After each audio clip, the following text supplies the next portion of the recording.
You're gonna be alright. Just hold on for one night. It may take your whole life, but joy comes in the sunrise. Sunrise, just stay there. Good things will come later.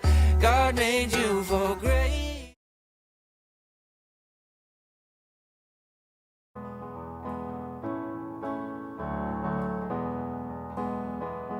Chantons, car Dieu est là. Poussons des cris de joie.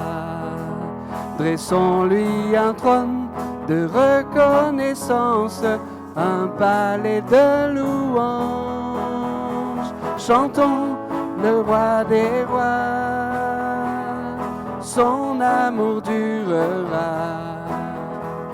Et quand on le loue, sa gloire descend sur nous dans son temple ici-bas. Chantons car Dieu est là. Jésus demeure au milieu de son peuple quand il vient le louer. Jésus demeure au milieu de son peuple quand il vient l'adorer. Chantons car Dieu est là. Poussons des cris de joie. Dressons-lui un trône de reconnaissance, un palais de louanges. Chantons le roi des rois, son amour durera.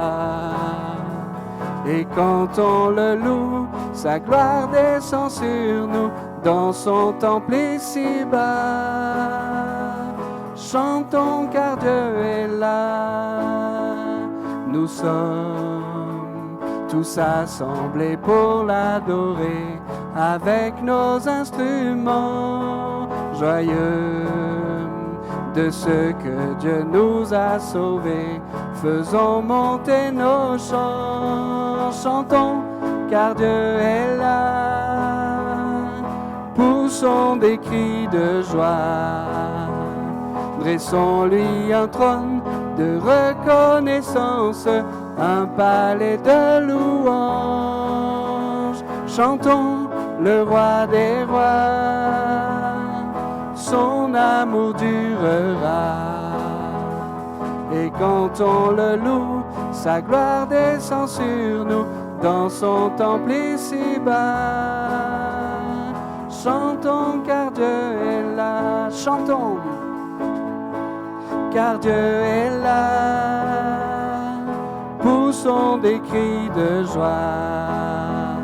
Dressons-lui un trône de reconnaissance, un palais de louanges. Chantons le roi des rois, son amour durera. Et quand on le loue, sa gloire descend sur nous dans son temple ici-bas. Chantons car Dieu est là. Chantons car Dieu est là. Chantons car Dieu est là. Dieu de lumière, nous voulons te louer et de tout notre cœur te chanter. Tu as créé les cieux et la terre. Dieu de lumière, nous voulons t'élever et dans nos vies entières t'honorer. Tu es celui dont l'amour durera toujours.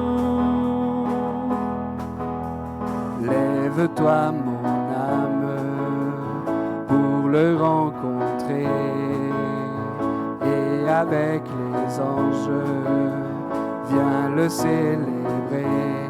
Ô Dieu de lumière, nous voulons te louer et de tout notre cœur te chanter. Tu as créé les cieux et la terre. Dieu de lumière, nous voulons t'élever et de toute vie entière t'honorer. Tu es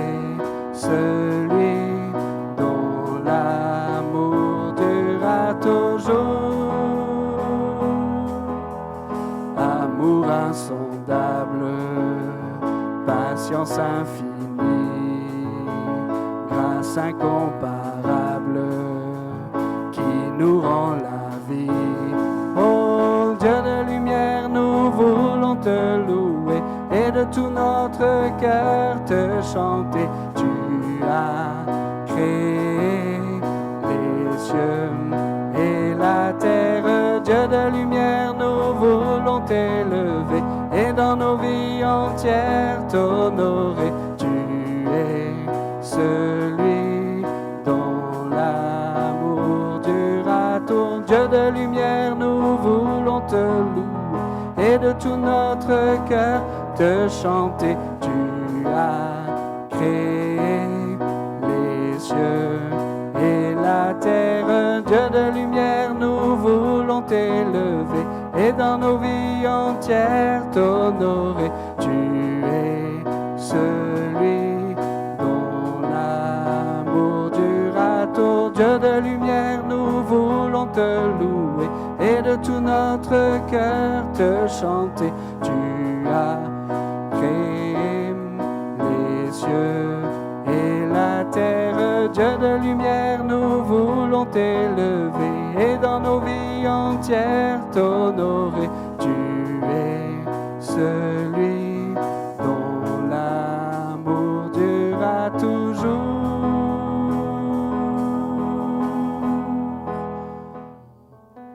C'est auprès de Dieu que je veux me tenir. Il est mon Seigneur, mon roi.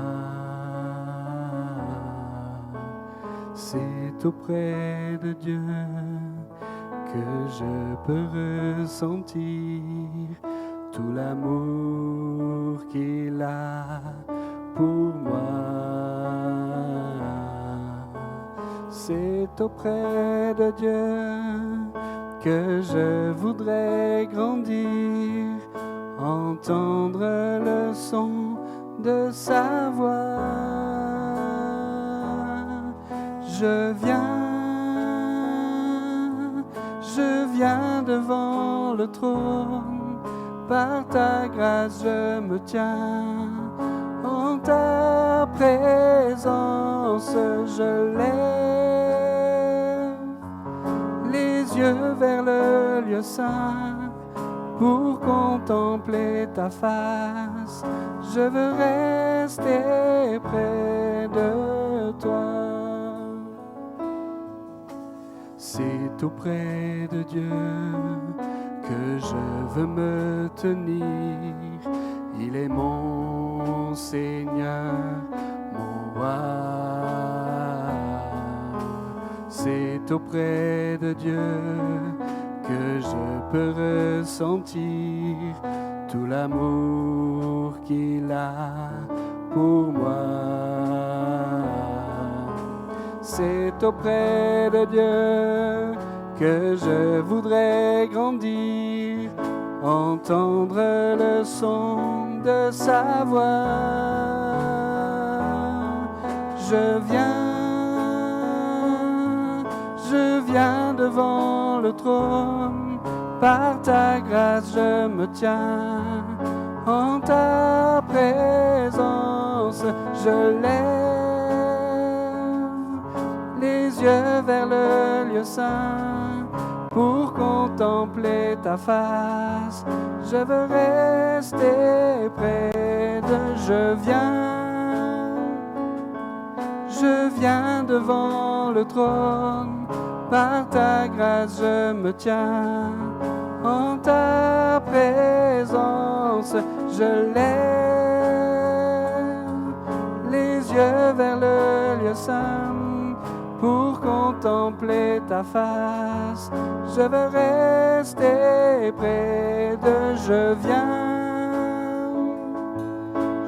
viens devant le trône, par ta grâce je me tiens, en ta présence je lève les yeux vers le lieu saint pour contempler ta face. Je veux rester près de toi. Je veux rester près de toi. Je veux rester près de toi.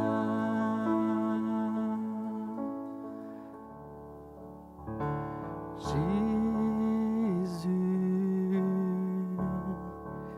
sois le centre,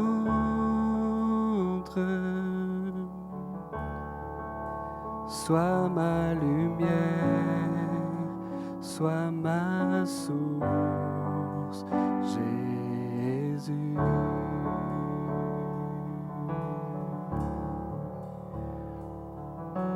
Jésus, sois le centre, sois mon espoir, sois mon chant, Jésus.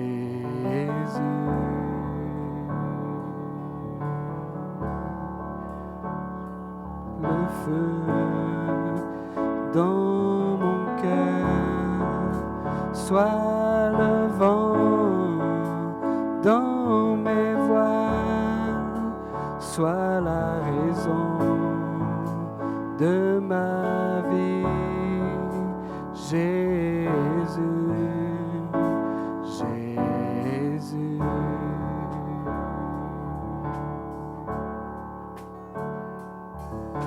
Jésus, sois le centre, sois ma lumière, sois ma source, Jésus.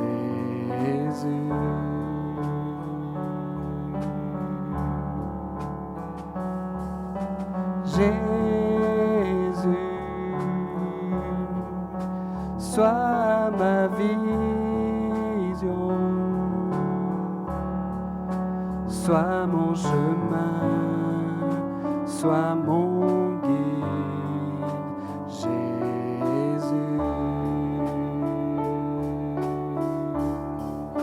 Sois le feu dans mon cœur, sois le vent dans mes voiles, sois la raison de ma vie, Jésus, Jésus. Reprenons Jésus, sois le centre, sois ma lumière. Jésus, sois le centre, sois ma lumière, sois ma source, Jésus.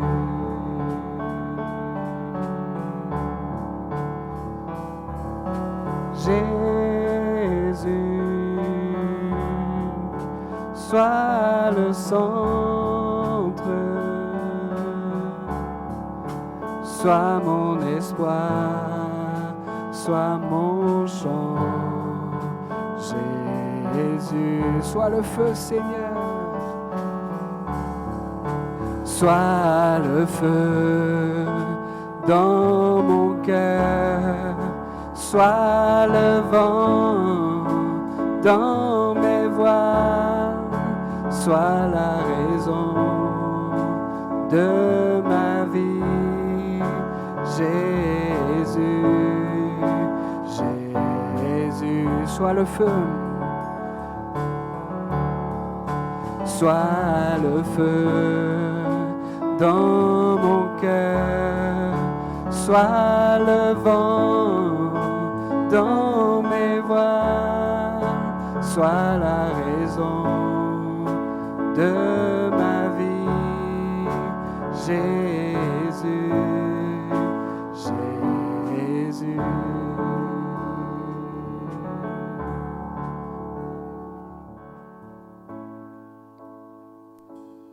Les cieux proclament la gloire du ressuscité. rien n'est égal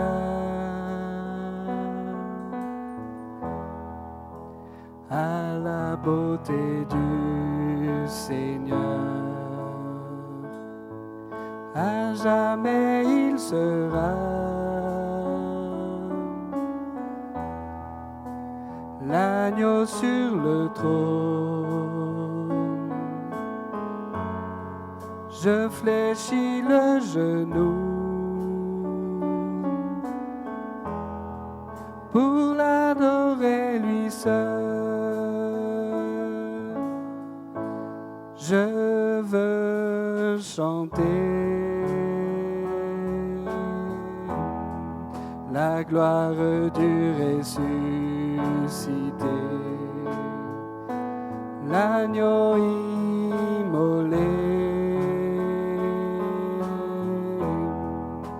nous a rachetés pour Dieu.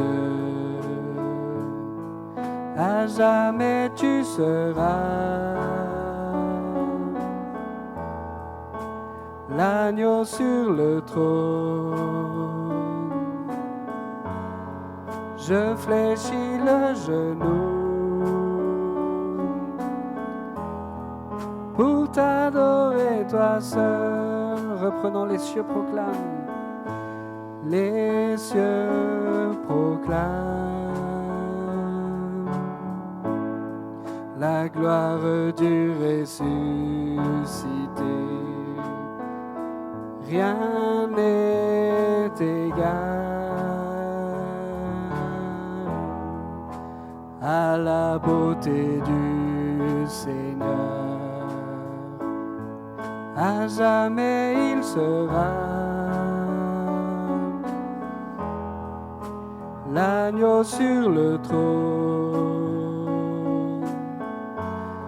Je fléchis le genou pour l'adorer lui seul. Je veux chanter la gloire du ressuscité, l'agneau immolé nous a rachetés pour Dieu. À jamais tu seras l'agneau sur le trône. Je fléchis le genou pour t'adorer toi seul. À jamais tu seras l'agneau sur le trône. Je fléchis le genou pour t'adorer toi seul. Quel homme d'entre vous, s'il a 100 brebis et qu'il en perd une, ne laisse les 99 autres dans le désert pour aller après celle qu'il a perdue, jusqu'à ce qu'il la retrouve. Lorsqu'il l'a retrouvée, il la met avec joie sur ses épaules, et de retour à la maison, il appelle ses amis et ses voisins et leur dit « Réjouissez-vous avec moi, car j'ai retrouvé ma brebis qui était perdue. » De même, je vous le dis, il y aura plus de joie dans le ciel pour un seul pécheur qui se repent que pour 99 justes qui n'ont pas besoin de repentance. Amen. Jésus est venu du ciel sur la terre. Jésus a renoncé à son palais. Jésus a renoncé à tout ce qui était là autour de lui, à ses cieux qui étaient son environnement, pour venir sur la terre en tant qu'homme, pour venir sur la terre en tant que bébé, tellement humble et tellement à notre portée. Et Jésus est venu pour une brebis, et cette brebis, c'est chacun d'entre nous. Et Jésus est venu pour se réjouir de nous avoir connus. Jésus est venu pour se réjouir de nous avoir tendu la main. Et ce matin, on est encore au bénéfice de sa grâce. Jésus est encore en train de nous chercher dans le désert. Jésus est encore en train de venir à notre secours et encore en train de nous tendre la main, même si on s'éloignait, même si on s'est égaré, même si on a peut-être fait des choses qui qui nous rendent, où on se dit on est trop loin de Dieu. Jésus est encore en train de nous chercher dans ce désert. Et Jésus veut se réjouir du jour où un jour il nous a trouvés, ou d'un jour il va nous trouver, un jour il va te trouver. Alors qu'on puisse prendre ce matin le repas de la Cène, te dire Seigneur, merci pour ton sang, merci pour ta vie, merci pour ton corps qui était meurtri. Et merci parce que tu as fait tout ça pour qu'un jour je puisse venir devant toi, pour qu'un jour je puisse accepter ta main tendue vers moi et qu'un jour je puisse demeurer avec toi dans le ciel. Alors qu'on puisse simplement remercier le Seigneur de nous avoir un jour cherché, de nous avoir un jour aimé au point de tout quitter pour nous et de nous connaître dans l'endroit où nous sommes, dans l'état où nous sommes et de nous aimer malgré tout. Je demandais à Fabien s'il veut bien venir distribuer ce repas et à Mio qui voulait venir. Seigneur, je veux te prier, Père, parce que ton amour est plus fort que tout. Je te prie, Seigneur, parce que ton amour, Seigneur, surpasse tout, surpasse toutes nos pensées, surpasse tous nos mensonges, surpasse toutes nos difficultés. Et ton amour est toujours présent avec nous, Seigneur. On sait qu'il y a des choses autour de nous qui font qu'on peut se sentir mal, qu'on peut se sentir indigne, qu'on peut se sentir honteux, Seigneur, mais ton amour surpasse même toutes ces choses. Merci parce que tu ne regardes pas à notre cœur, Seigneur, tu ne regardes pas à ce que nous sommes, Seigneur, mais tu regardes seulement à notre désir de nous approcher de toi. Alors je veux te prier, Seigneur, pour chacune des personnes qui un jour t'a tendu la main, pour qu'on puisse, Seigneur, rester fidèle, pour qu'on puisse rester attaché à ta parole au-delà de toute chose, pour qu'on puisse aimer ta vérité plus que toute autre chose. Je te prie pour ces brebis qui sont encore perdues, Seigneur. Je te prie, Seigneur, mon Dieu, que tu puisses leur ouvrir les yeux, Jésus, que simplement, par un geste que on puisse tendre les yeux vers toi, tendre notre main, notre cœur vers toi, Seigneur. Toi, tu nous connais, tu nous aimes. Et tu nous appelles par notre nom. Merci parce que oui, tu te réjouis de nous avoir près de toi, Seigneur. Alors c'est auprès de toi que nous voulons demeurer ce matin, Jésus. Amen. Du sein de notre Dieu, de l'infini des cieux, descend de son saint lieu sur nous. Flot de son amour, que tant de paix entoure, de bienveillance et de grâce envers nous. Et là pour l'adorer, nos cœurs émerveillés reçoivent en sa bonté la joie vivre en son alliance, au puits de sa présence, des sources inépuisables de savoir. Viens nous combler de toi, viens couronner de foi notre espérance. Descend sur nous, ô Dieu de gloire, ô Dieu de gloire. Viens partager ta vie, qu'au chant de ton esprit, nos cœurs répandent aussi ton nom. Parle et qu'il s'épanche, qu'il s'ouvre et qu'il se penche sur les eaux immuables du pardon. Que tous ensemble ainsi, devant toi réunis, nous recevions cette huile sainte, bonne et abondante, pure et bienfaisante, ordonnance éternelle de ta main. Viens nous combler de toi, viens couronner de foi notre espérance. descends sur nous, ô Dieu de gloire.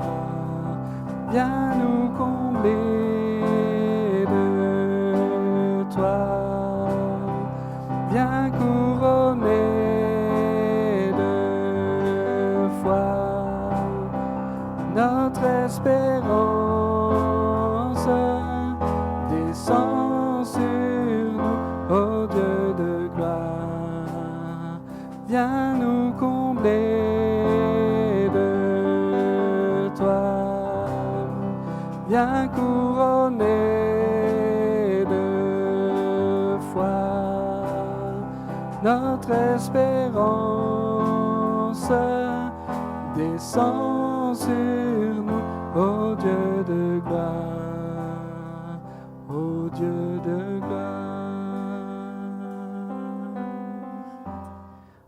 On va dans un instant méditer ensemble la parole de Dieu, justement avec cette pensée que Dieu est celui qui vient vers nous, qui descend vers nous.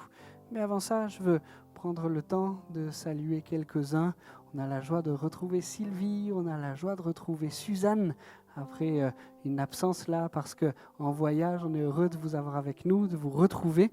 Et puis, je veux aussi faire une salutation toute spéciale à nos tout jeunes mariés. Là aussi, on est heureux de vous avoir avec vous et de se réjouir ensemble. Alors, quand Dieu descend, j'aimerais qu'on puisse ensemble se rappeler de cette vérité. Quelquefois, certains ont une image d'un Dieu tellement loin, tellement distant.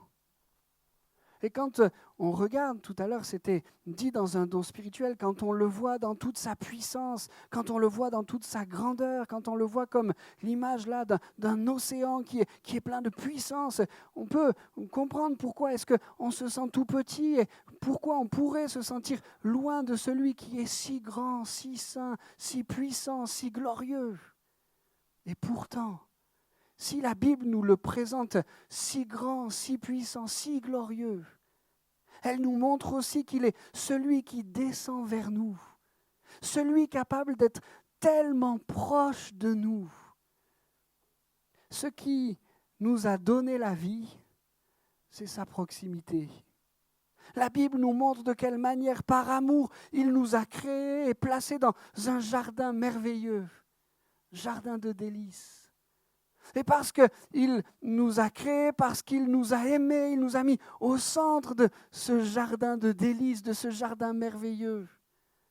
Dans cet Éden-là, il n'y avait rien qui était de l'ordre de la douleur, rien qui était de l'ordre du mal, rien qui était de l'ordre de la tristesse, de la peine.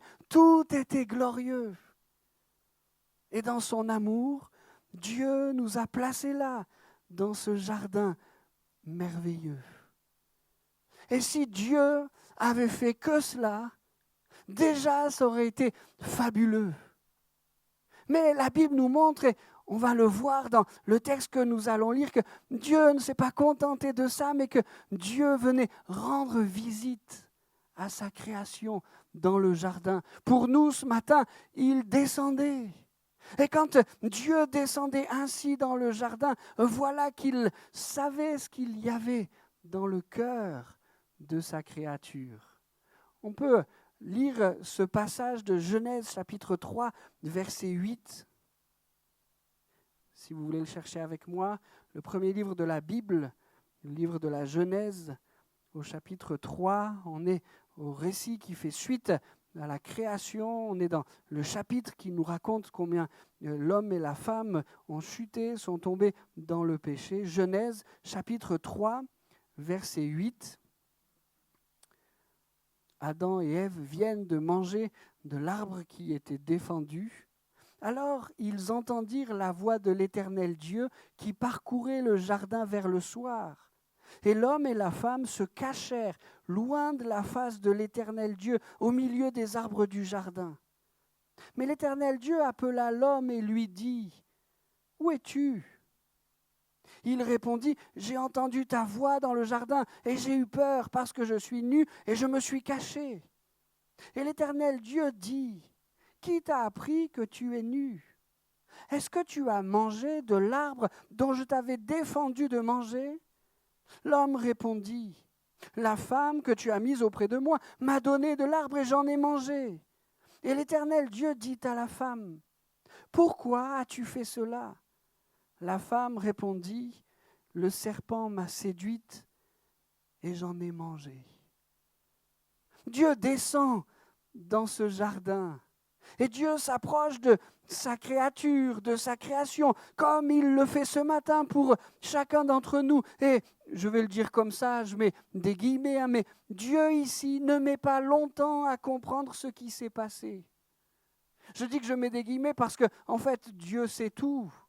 Et avant même que cette scène se passe, Dieu savait, parce que Dieu sait tout. Dieu avait été témoin des discussions entre Ève et le serpent, entre Ève et Adam. Il n'ignorait rien de ce qui venait de se passer. Il n'ignorait rien de ce qui était en train de s'installer dans le cœur d'Adam et de Ève. Ce péché qui était en train de commencer à les ronger. Dieu n'ignorait rien. Et pourtant, vers le soir, la voix de l'Éternel a de nouveau parcouru le jardin. Il descend, il s'approche, il sait tout, il n'ignore rien, mais il ne refuse pas sa présence. Où es-tu ? Où es-tu ? Dieu voit, Dieu sait. Et de la même manière qu'il a été témoin de cette scène entre Ève et le serpent, entre Adam et Ève, il est témoin de ce qui se passe dans nos vies, dans nos cœurs. Il n'est pas éloigné, son regard est sur nous, il sait.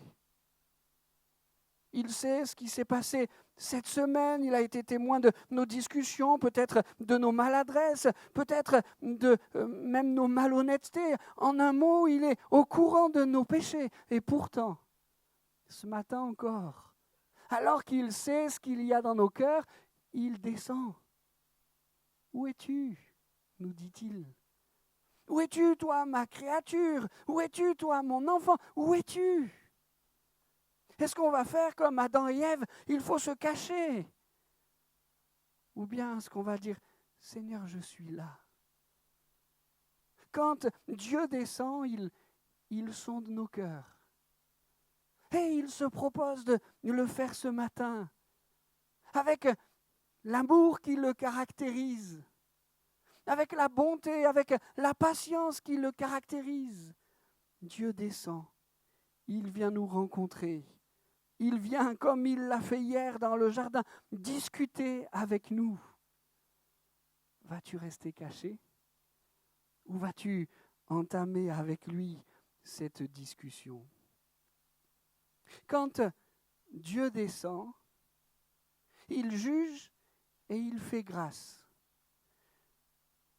Quand Dieu descend, il juge et il fait grâce. On lit cela dans Genèse chapitre 19, verset 15. Je l'ai écrit pour vous, mais j'ai du mal, moi, à le lire, alors je me dis que ça doit être pareil pour vous.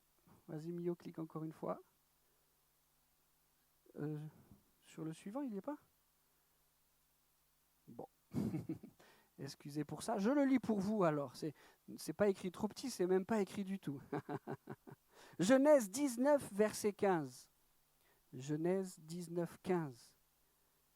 Dès l'aube du jour, les anges insistèrent auprès de Lot. Tiens, des anges qui sont là, des envoyés de Dieu, qui sont là, tout proches de l'homme. Dès l'aube du jour, des anges insistèrent auprès de Lot en disant « Lève-toi, prends ta femme et tes 2 filles qui se trouvent ici, de peur que tu ne périsses dans la ruine de la ville. » Et comme il tardait, les hommes le saisirent par la main, et lui, sa femme et ses 2 filles, car l'Éternel voulait l'épargner. Ils l'emmenèrent et le laissèrent hors de la ville. Après les avoir fait sortir, l'un d'eux dit « Sauve-toi pour ta vie, ne regarde pas derrière toi, ne t'arrête pas dans toute la plaine, sauve-toi vers la montagne de peur que tu ne périsses. » Et un peu plus loin, au verset 23, « Le soleil se levait sur la terre lorsque Lot entra dans Tsoar. Alors l'Éternel fit pleuvoir du ciel sur Sodome et sur Gomorrhe du soufre et du feu de par l'Éternel. » Ouh là là, qu'est-ce qui se passe ici ?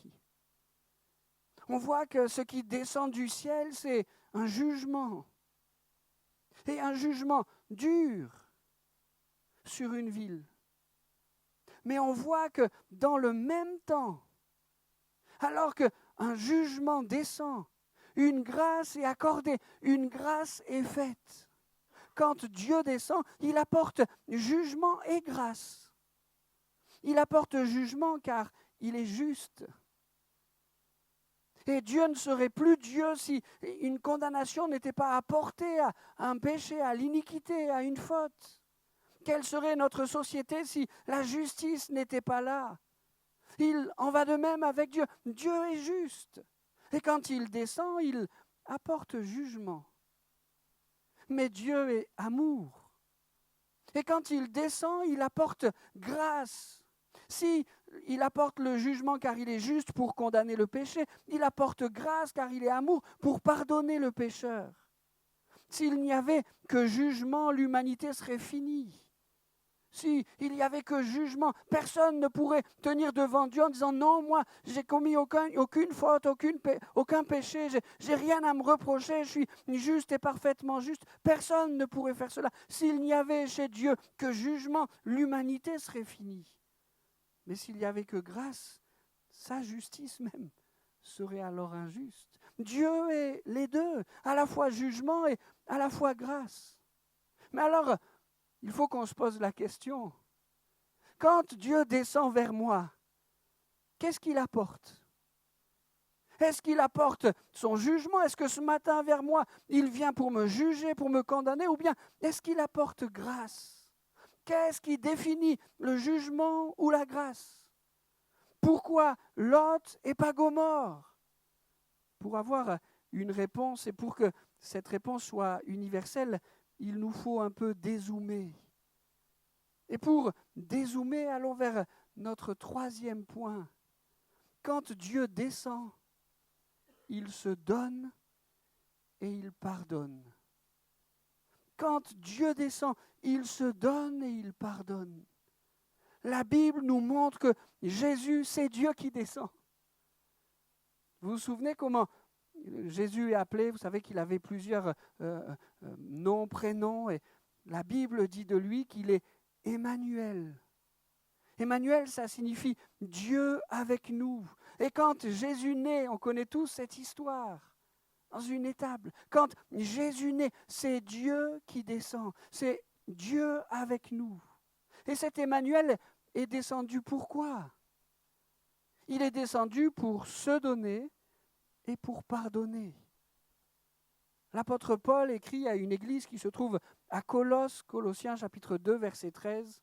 « Vous étiez morts par vos offenses et par l'incirconcision de votre chair, car il vous... » Pardon, je recommence. « Vous qui étiez morts par vos offenses et par l'incirconcision de votre chair, il vous a rendus à la vie avec lui, en vous faisant grâce pour toutes nos offenses.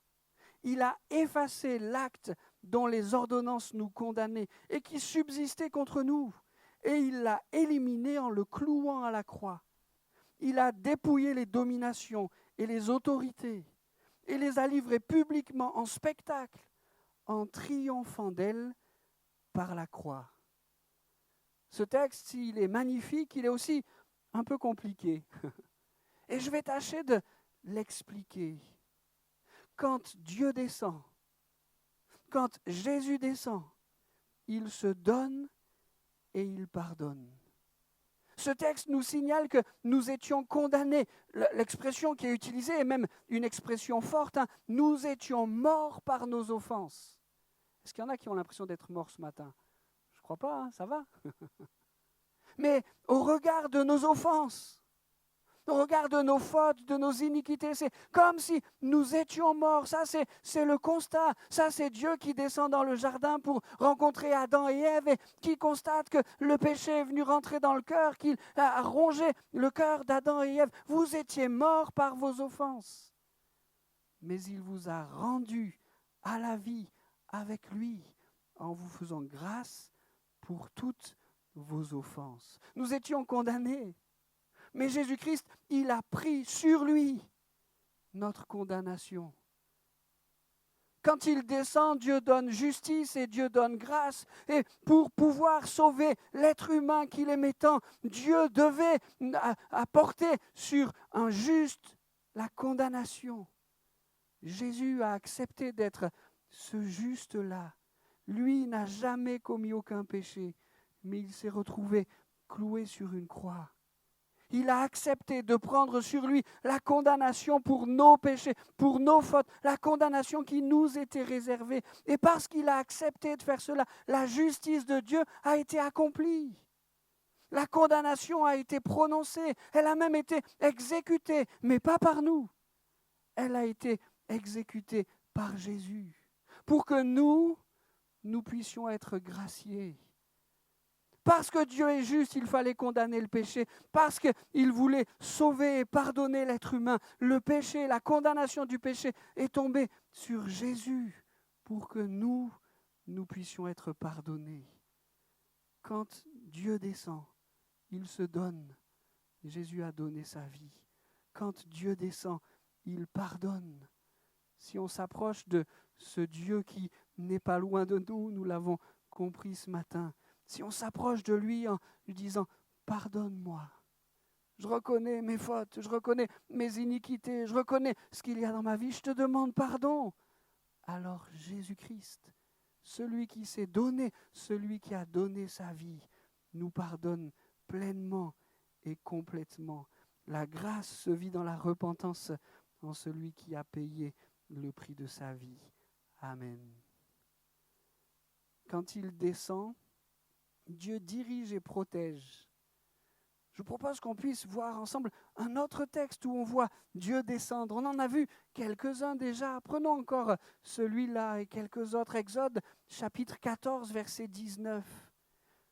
Quand Dieu descend, il dirige et il protège. Exode, chapitre 14, verset 19. L'ange de Dieu qui allait devant le camp d'Israël partit et alla derrière eux, et la colonne de nuée qui les précédait partit et se tint derrière eux. Elle se plaça entre le camp des Égyptiens et le camp d'Israël. Cette nuée était ténébreuse d'un côté, et de l'autre elle éclairait la nuit.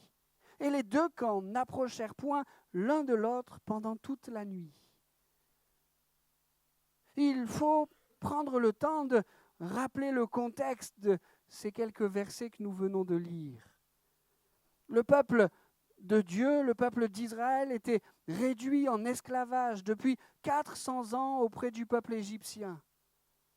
Et alors que Dieu délivre son peuple de manière extraordinaire, le peuple peut enfin sortir de la domination de l'Égypte. Ils étaient là battus pour fabriquer des briques et encore des briques pour les construire tous les palais, toutes les constructions de Pharaon. Alors que le peuple là est enfin libéré par Dieu, il sort de l'esclavage, il commence à quitter les frontières de l'Égypte. Le Pharaon égyptien se dit mais qu'est-ce que je suis en train de laisser faire ? Je suis en train de perdre une main-d'œuvre, j'allais dire à bas prix, c'est même mieux que ça, des esclaves.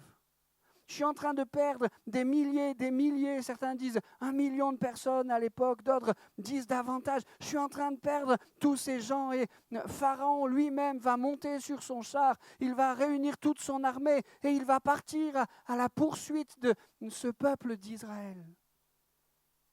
Ce peuple qui ne sait pas encore ce qui arrive derrière, commence à voir ce qu'il y a devant, la mer.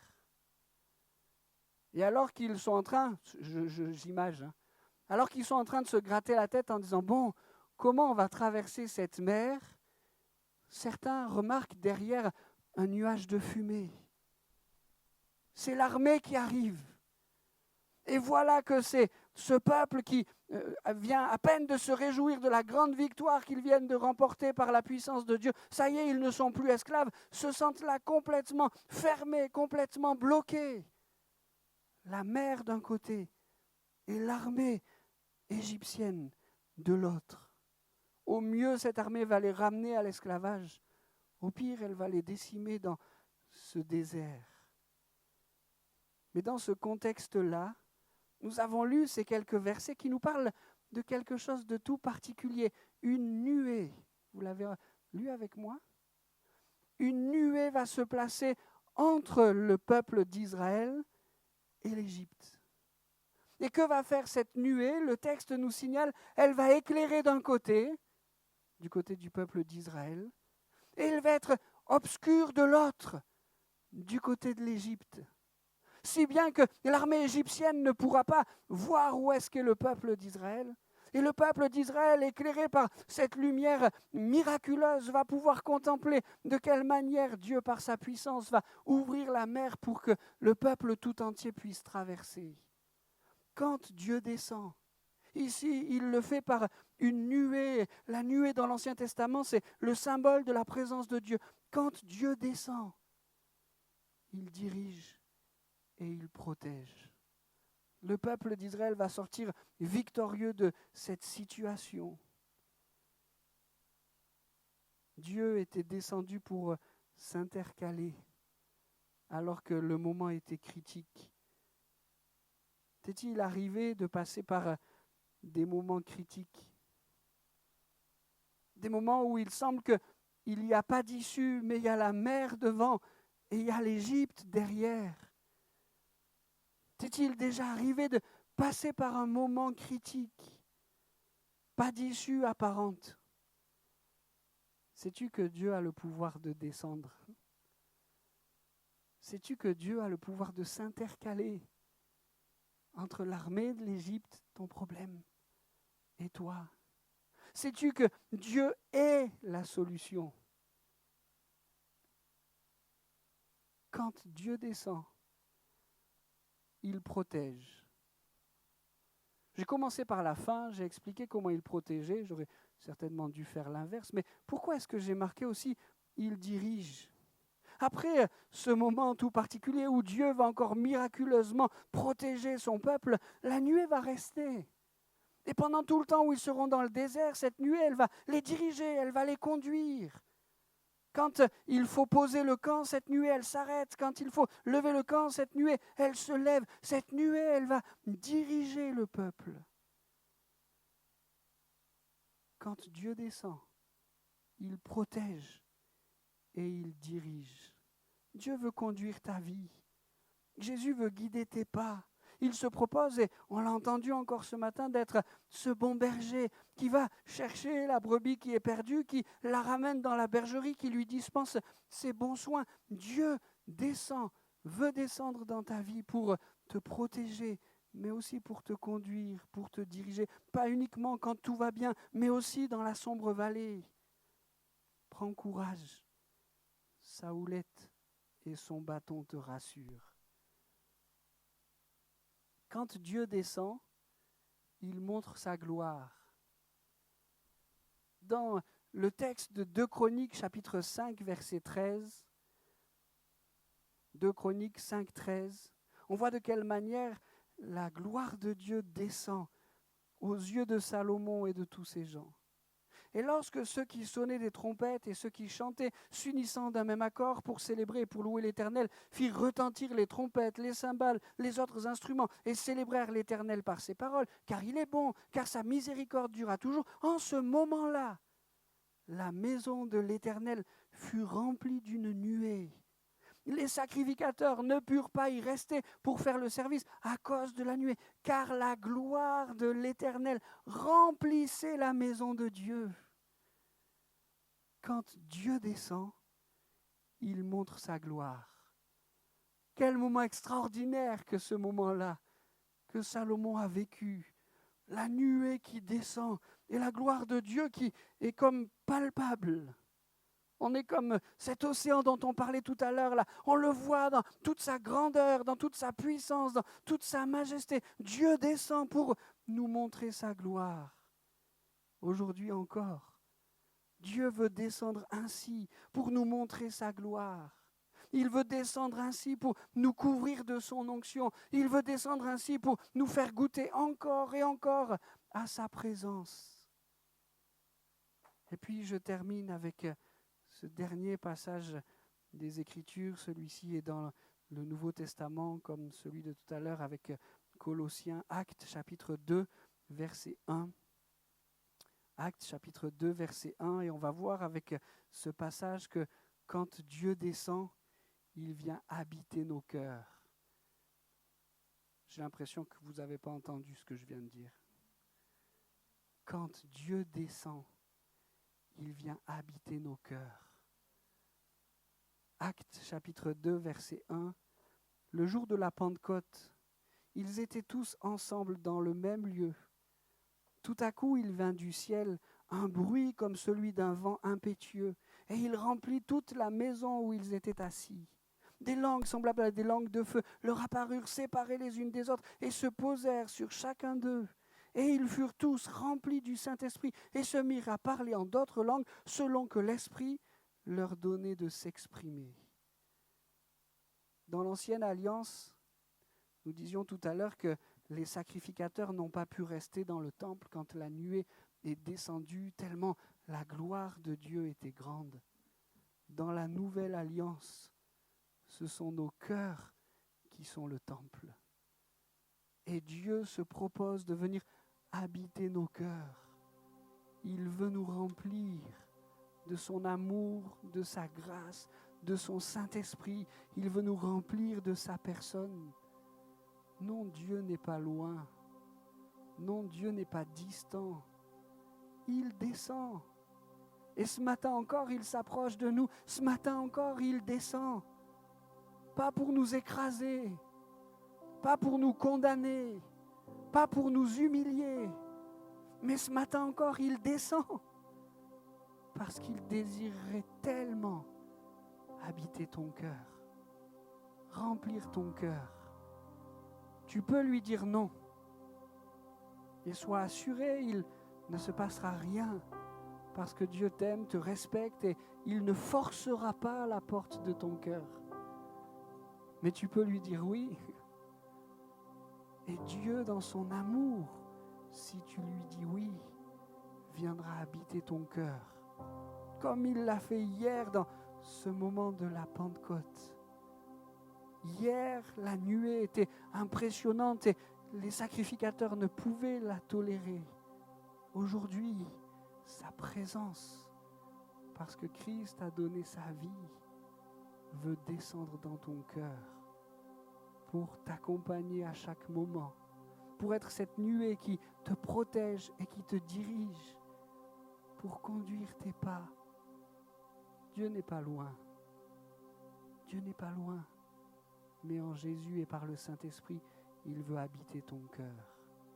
On va ensemble chanter un cantique dans un instant. Ce cantique nous rappelle ce que nous venons de partager. Quand il descend, l'atmosphère change. Croyez que dans un moment simple comme celui-ci, c'est Dieu qui descend. Et maintenant, chacun, que tu sois dans ce lieu pour une des premières fois, ou que tu sois la personne la plus ancienne dans cette église, peu importe, il va falloir te placer devant quelque chose qui n'appartient qu'à toi. Est-ce que je désire que ce Dieu qui descend dans ce lieu vienne habiter mon cœur? Si tu dis oui, l'atmosphère va changer. Ta vie va changer. Il va t'accompagner. Il va être avec toi. Je ne suis pas en train de te dire que ta vie sera toute rose, qu'il n'y aura plus jamais d'épreuves ou de difficultés. On est là pour ceux qui marchent depuis longtemps avec lui. On est là pour témoigner que les difficultés, elles continuent d'arriver. Mais Jésus est dans notre cœur et il nous aide à les dépasser. Il nous aide à les traverser.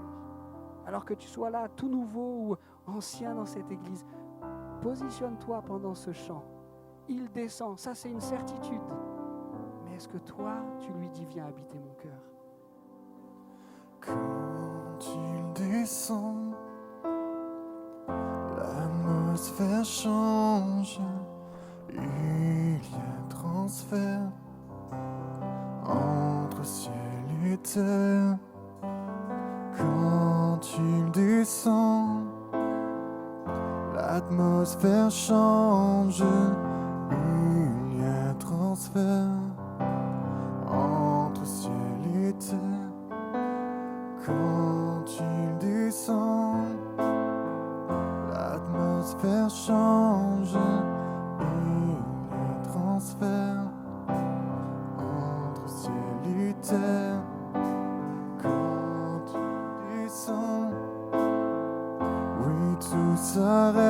s'arrête, il y a transfert entre ciel et terre. Quand il descend, l'atmosphère change, il y a transfert entre ciel et terre. Quand il descend, là tout s'arrête, il y a transfert entre ciel et terre. Quand il descend, l'atmosphère change, il y a transfert entre ciel et terre. Le Saint-Esprit est là. Le Saint-Esprit est là. Le Saint-Esprit est là. Le Saint-Esprit est là. Toi qui ressens que le Seigneur t'appelle, Quand il descend, avance-toi, je vais prier avec toi. oui, tout Toi qui sens s'arrête. que Jésus t'appelle, Il y a avance-toi, je vais transfert prier avec toi entre pour que ce ciel et Dieu qui terre. t'aime vienne remplir ta vie tout entière. N'attends pas plus longtemps, on est là sous le regard du Seigneur. On chante sa gloire. Et toi qui sens que Jésus t'appelle, approche-toi et je prierai pour toi. Les maladies s'enfuient, les aveugles voient, les paralytiques sautent de joie. You're gonna be alright. Just hold on for one night. It may take your whole life, but joy comes in the sunrise. Sunrise, just stay